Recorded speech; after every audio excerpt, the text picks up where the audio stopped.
UFC 244 was bullshit.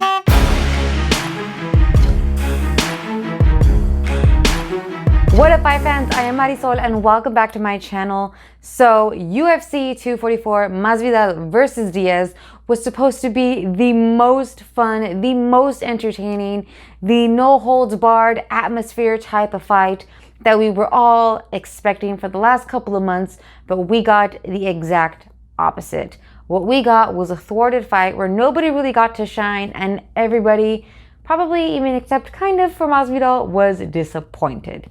So what exactly went wrong? Well, we had a doctor stoppage. Nate Diaz had some pretty deep cuts on his eyebrow and on his cheek, and that is what eventually did lead to the doctor stoppage. But essentially what we got from that, not necessarily just a loss for Nate Diaz, but it was a loss for everyone. Masvidal didn't really get to have a definitive victory over Diaz since it was a doctor stoppage. He didn't have that moment to shine.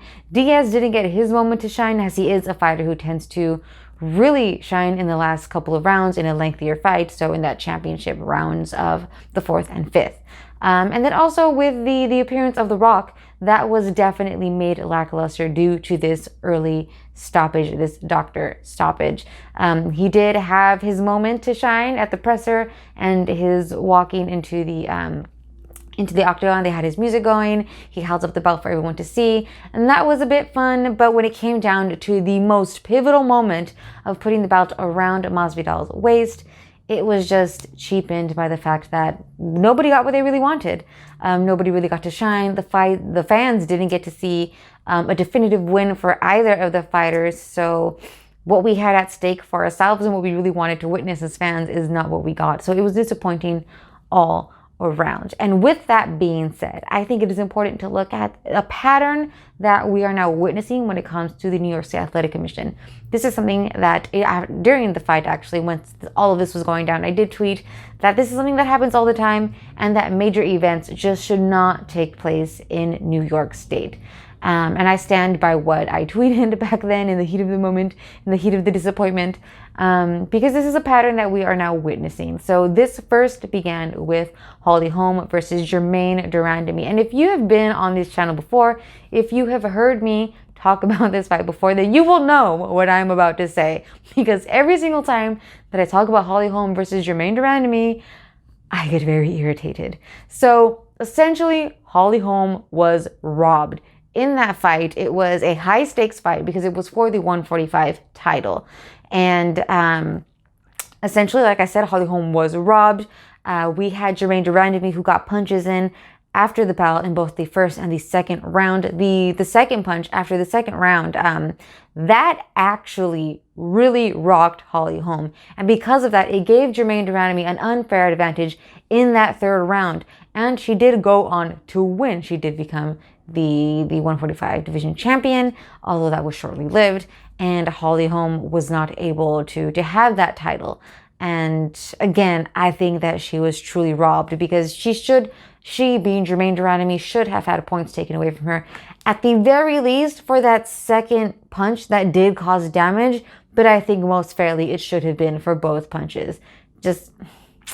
Germaine de Randamie should have had a point taken away from her, but that did not happen. Holm was robbed. Germaine de Randamie was a very short-lived 145 champion. And again, that happened in New York State.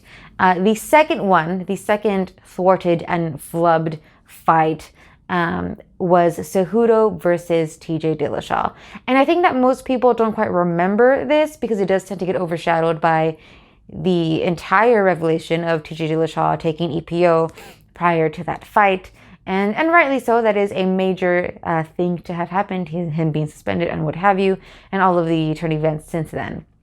However, with that fight, which only lasted roughly 30 seconds, in my honest opinion, was an early stoppage. So we had Henry Cejudo, who was throwing some strong punches. He was being very dominant, fighting very well. At the same time, TJ Dillashaw was defending well. He was defending very actively. He was doing what he needed to do to get to a better position, to get up off the ground.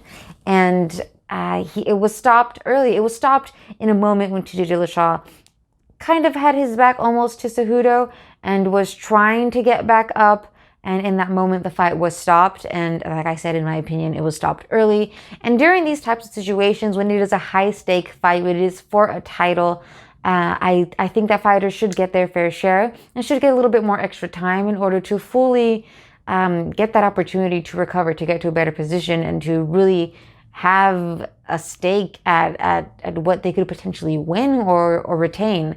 And that is not what happened in this situation. That is not what TJ Dillashaw got. And again, I say this because we have seen this happen in other fights. And because, of course, it boils down to whoever the referee is in that moment. But we have seen it in other fights. And I've said this before. I'll say this again as an example. Ben Askren versus Robbie Lawler. In the very first round, we had Ben Askren who was getting his face pounded into the mat, essentially. And eventually Ben Askren was able to recover and then get the victory via submission over Robbie Lawler. And again, that victory may be a bit controversial, but again, he did get the win. Whereas if we maybe would have had the same referee for the Cejudo versus TJ Dillashaw fight, for that fight with Ben Askren and Robbie Lawler, perhaps it would have been stopped when Ben Askren was just getting his head just beat into the octagon floor, because that is exactly what it looked like. But no, that fight continued on. And if that fight can continue on, then I say that a fight that is for the title, a fight where TJ Dillashaw, a fighter, is defending actively and is showing that he's still in the game, that type of fight then should be able to continue on and not be stopped in that type of situation. And then now, thirdly, we have Diaz versus Masvidal. If you did not notice or were unsure or didn't see, he did have a cut on his eyebrow and then also underneath on his cheek. They were both stitched up later on after the fight. Dana White did mention that the fights did look worse in person than they did on television.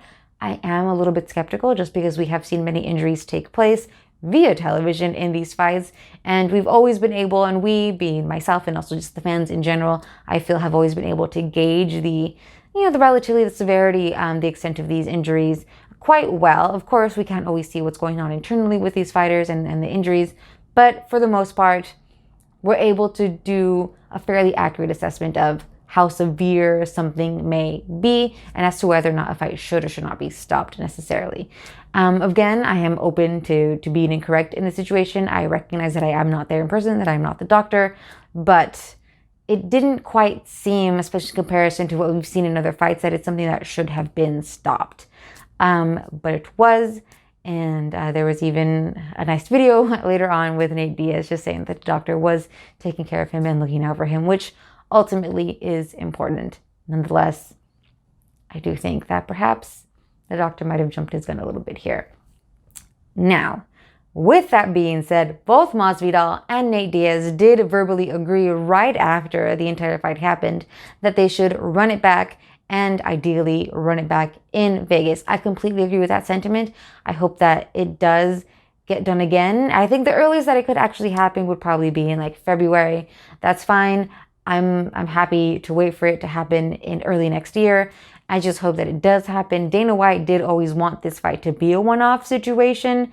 The way that it was completely set up with having The Rock there, who's an extremely busy person, and I think would be extremely difficult to arrange for him to show up again, just added to the whole sentiment of it being a one-off grand event. And Dana White even did mention that he did not want to run this back.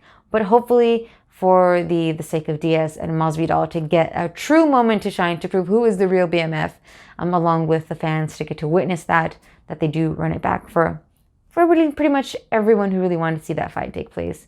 But let me know what you guys think in the comments down below. Do you think that it was a bad stoppage on the part of the doctor? And do you agree that they should run it back? And of course, in Las Vegas. Let me know in the comments down below.